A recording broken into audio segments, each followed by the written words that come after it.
यह घटना 1985 की है, जब नीलिमा नाम की 23 साल की लड़की एक छोटे से गांव में रहती थी।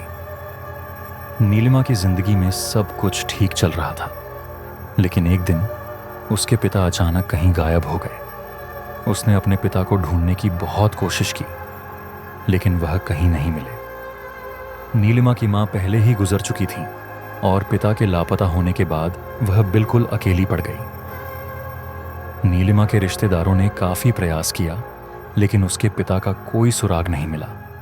अंततः सबने मान लिया कि अब उन्हें ढूंढने का कोई फायदा नहीं। अकेली नीलिमा को संभालने के लिए उसके चाचा चाची ने उसकी शादी ठाकुर परिवार के बड़े बेटे राघव से कर दी। राघव ने नीलिमा को उसके मुश्किल वक्त में संभाला और धीरे धीरे वह अपनी नई जिंदगी से एडजस्ट करना सीखने लगी। ठाकुर परिवार उसे बहुत प्यार और ध्यान देता था, खासकर राघव का छोटा भाई कुणाल। लेकिन कुछ समय बाद नीलिमा की जिंदगी में अजीब घटनाएं होने लगीं। एक रात जब नीलिमा गहरी नींद में थी, उसे किसी के रोने की आवाज सुनाई दी। उसने बगल में देखा तो राघव गहरी नींद में था। कमरे में और कोई नहीं था। उसने इसे अपना भ्रम समझकर नजरअंदाज कर दिया, लेकिन उसके बाद से हर रात उसे रोने की आवाजें सुनाई देने लगीं। नीलिमा को ऐसा लगने लगा कि ये आवाजें उसके पिता की हैं, जो दर्द में मदद के लिए पुकार रहे हैं। उसने अपनी यह परेशानी राघव और कुणाल से साझा की, लेकिन उन्होंने इसे उसका वहम कहकर टाल दिया।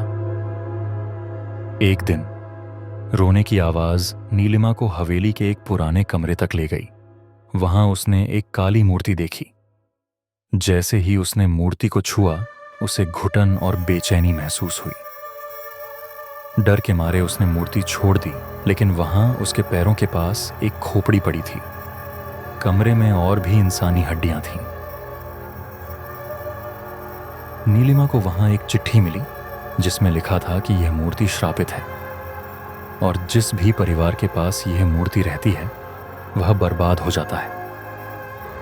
इस घटना के बाद नीलिमा की तबीयत बिगड़ने लगी। उसका व्यवहार बदल गया और वह अक्सर गुस्से में अजीब बातें करने लगी। धीरे धीरे नीलिमा का चेहरा बदलने लगा। उसकी आंखों के नीचे गहरे काले गड्ढे हो गए और वह पागलों जैसा व्यवहार करने लगी। एक रात राघव ने उसे कमरे के एक कोने में अजीब तरीके से हंसते हुए पाया। जब उसने नीलिमा से बात करने की कोशिश की तो वह मदद की गुहार लगाते हुए रोने लगी।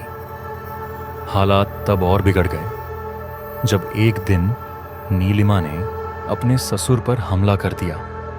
उसके नाखून उनकी पीठ में गहरे धंस गए। किसी तरह परिवार ने उसे कमरे में बांध दिया।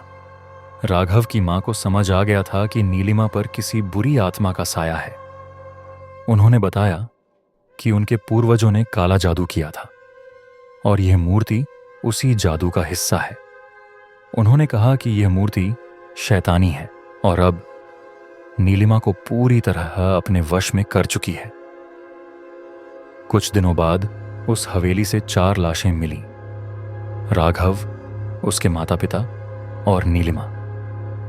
लेकिन कुणाल गायब हो गया। लोग कहते हैं कि आज भी उस हवेली में नीलिमा की आत्मा भटकती है। वहां जाने वाला कोई भी व्यक्ति वापस नहीं लौटता।